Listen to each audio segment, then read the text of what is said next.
Good morning, everyone. Simon Holden here for Holden Sources on Sunday morning, the 30th of May. And it is great to be back with you. I've got one bet and I will not be long. I won't keep much of your Sunday morning, but just to say, incredibly frustrating yesterday.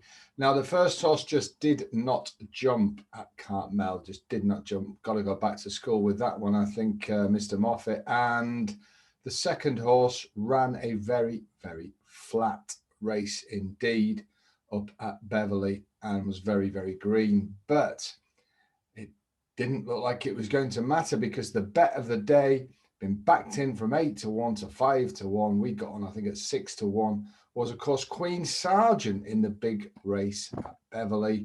Many of you will have been watching on ITV. And of course, you get that sinking feeling when a race, they're going to go over to the stalls and you see a horse running round the track, free, no jockey on it, and apparently running very, very quickly. Now, of course, you always think, please let that be the favourite if you're not on it. But Mick Fitzgerald, in a cheery way, said, oh, look, there's a horse got free, running around the track, enjoying himself. And it was. Those fans of Queen Sergeant will know that the horse is grey, and you begin to get that sinking feeling like my mate the Prof gets every time he hears those terrible words. It's your round. And there it was, Queen Sergeant. Now, my first thought, of course, was, right, the horse will be pulled out. Very disappointing.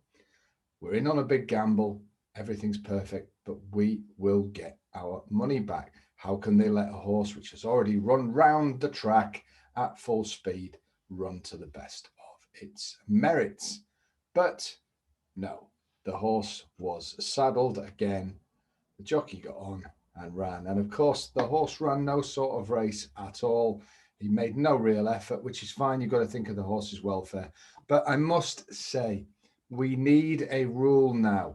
If a horse gets free, if it runs round more than a furlong with no jockey on, clearly out of control, it has to be pulled out.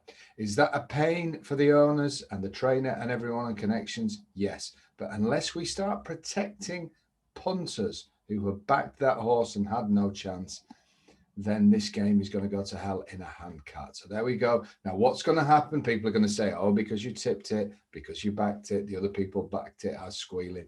Yes, but you cannot tell me Queen Sergeant had any chance at all after doing what he did. So there you go.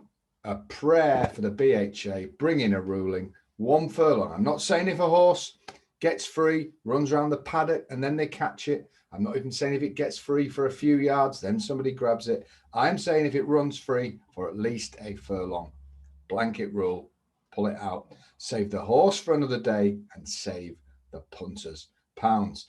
This is your Sunday sermon over, but I really feel so strongly about it, and I'm really, really apologetic for everybody. But there you go. It was out of our hands. Now, second moan of the day, the Derby's next week. The flat season is roaring on. I want to come on here and give you some flat bets, and I have to go to Ireland because the BHA in all its glory has allowed 3 jumps meetings and we are nearly in June. Not one. Couldn't they have 1 flat meeting? There you go. Right. I'm not actually as bad a mood as I appear.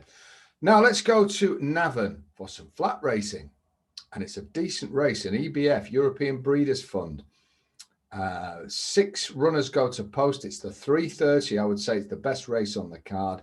Charterhouse is the favourite. It's over a mile. It's soft ground over there. But I want to take Charterhouse on.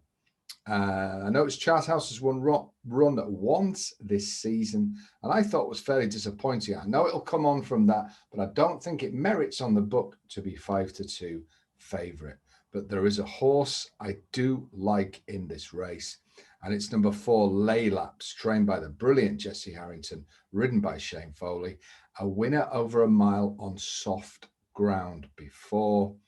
Has 3 recent runs, and I thought 4-1 was too big and will not last. I think this could go off 3-1, 11-4. Laylaps, number 4, has it to do on the book, but I think it's a progressive type. He was beaten 4.5 lengths by Khartoum last time over course and distance, and that is a seriously useful horse. And I think Laylaps is a very, very sporting shot against this favourite Charterhouse. Now take the 4-1. I think it'll go. You can get that pretty much across the board.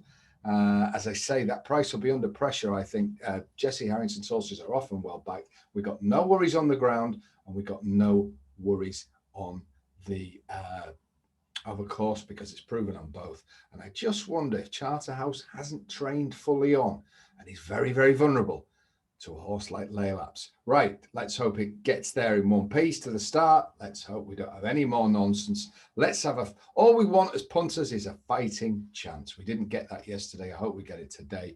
Big shout out for those of you who did have a winning day. All my service bets are out. Let's have a great Sunday. I'll be back tomorrow.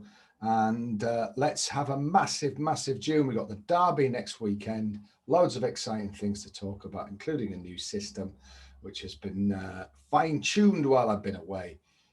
We've got the Derby. We've got Royal Ascot, 12,000 punters a day going to be allowed on track. Let's just hope we get our freedoms back, as they say in Braveheart, and we don't get any more pointless locking down. I'll be back tomorrow. Let's hope Laylaps does the business. I've had to go to Ireland to find flat racing, and it's nearly June. Shame on you, BHA. Have a great day, folks. See you tomorrow.